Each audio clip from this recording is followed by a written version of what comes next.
दिल्ली में लाल किले मेट्रो के पास सोमवार को शाम चलती कार में हुए धमाके के बाद राजधानी में हाई अलर्ट है और इस हादसे में अब तक कई लोगों की मौत हो चुकी है और तमाम लोग घायल हैं। वहीं अब पुलिस दिल्ली धमाके के संदिग्ध डॉक्टर उमर नबी के परिवार के घर पहुंची है, जहां जांच पड़ताल चल रही है।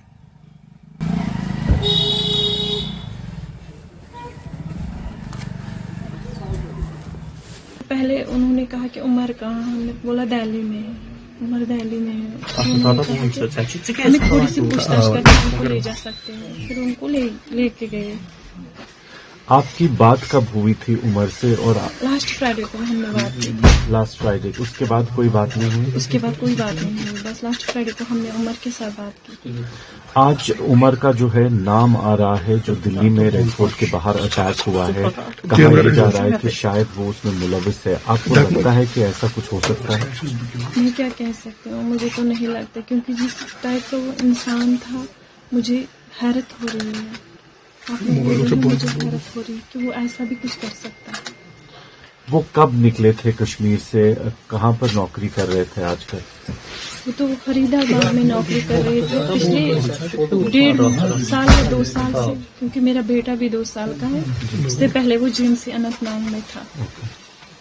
और आपके साथ हर हफ्ते राब्ता करते थे? हाँ, करते थे ना, बच्चों के साथ बातें करते थे, बच्चों से बहुत प्यार था, जुड़ाव था, लगा था, उस वजह से वो ज्यादा बातें। वो जब घर आता था ना, वो क्रिकेट में इन्वॉल्व रहता था, बहुत लगाव था, बहुत लत थी क्रिकेट की उसे, बहुत लत।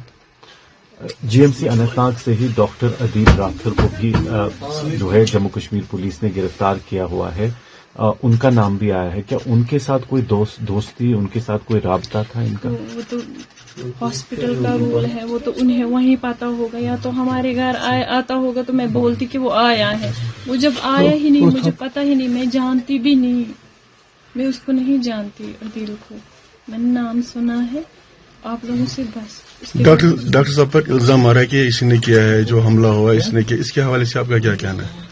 मैं क्या कह सकती हूँ इसके हवाले से बस मैं यही कह सकती हूँ कि इस टाइप का वो इंसान था ही नहीं, हमें लगता ही नहीं था। हमें तो बस यही, हमने कितनी स्ट्रगल की उसे पढ़ाने में, यहाँ तक पहुँचाने में, पूरी मेहनत की, पूरी लगन के साथ उसे यहाँ तक पहुँचाया था, ताकि वो कुछ कमा सके और फिर हमें भी कुछ खिलाए पिलाए। आपको क्या विश्वास हो रहा है कि वो ऐसा कर सकता है? मुझे तो यकीन ही नहीं हो रहा है, मैं तो परेशान हो रही हूँ। डॉक्टर साहब की शादी हुई है कि नहीं हुई है? अभी एंगेजमेंट हुई थी, शादी नहीं हुई थी।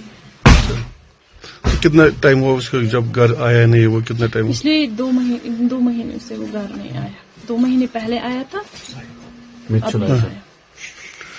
प्रियम जी आ रही है। तो आपको लगता है कि वो इस आइडियोलॉजी का हिस्सा हो सकते थे, या कुछ उनके दिमाग में ऐसा चल रहा था कभी? आपको ऐसे तो कोई बात ही नहीं, वो तो शांत स्वभाव का इंसान था, शांत रहता था, बातें ज्यादा नहीं करता था, ज्यादा किसी में इन्वॉल्वमेंट नहीं थी, दोस्त नहीं थे, खाली पढ़ाई करता था। ये मुझे पता है, जितना मुझे पता है मैं उतना ही कह सकती हूँ, उससे ज्यादा मैं कुछ नहीं कह सकती। बट पिछले 1 हफ्ते में आपने कहा 1 हफ्ता पहले बात हुई थी, उससे पहले कोई बात? 1 हफ्ते नहीं, 3 दिन पहले। डॉक्टर साहब को एलिगेशंस लगा रहे हैं, ये इसके साथ इसको सामान रिकवरी हुई है कुछ। हाँ, ये पिछले 3 सालों से डॉक्टरी कर रहे हैं दिल्ली में। जी सर। क्या सुनने में आया आपको? क्या लग रहा है आपको? क्या बताइए सर, ये लोग मुलाकात भी नहीं दे रहे हैं, किसी से मिलने भी नहीं दे रहे हैं हमें। 4 साल, ये 1 साल में 2 बार आता है घर में। पिछली बार ये आया था, उस टाइम हमारी पापा की सर्जरी थी, 4थी सर्जरी थी पापा की। जी सर। तो डॉक्टर साहब की शादी हुई है अभी या नहीं हुई? नहीं सर, वो अनमैरिड है। तो सुनने में कोई किसी के साथ एंगेजमेंट हुई है, ये सही बात है? नहीं सर, ये सब एलिगेशन है।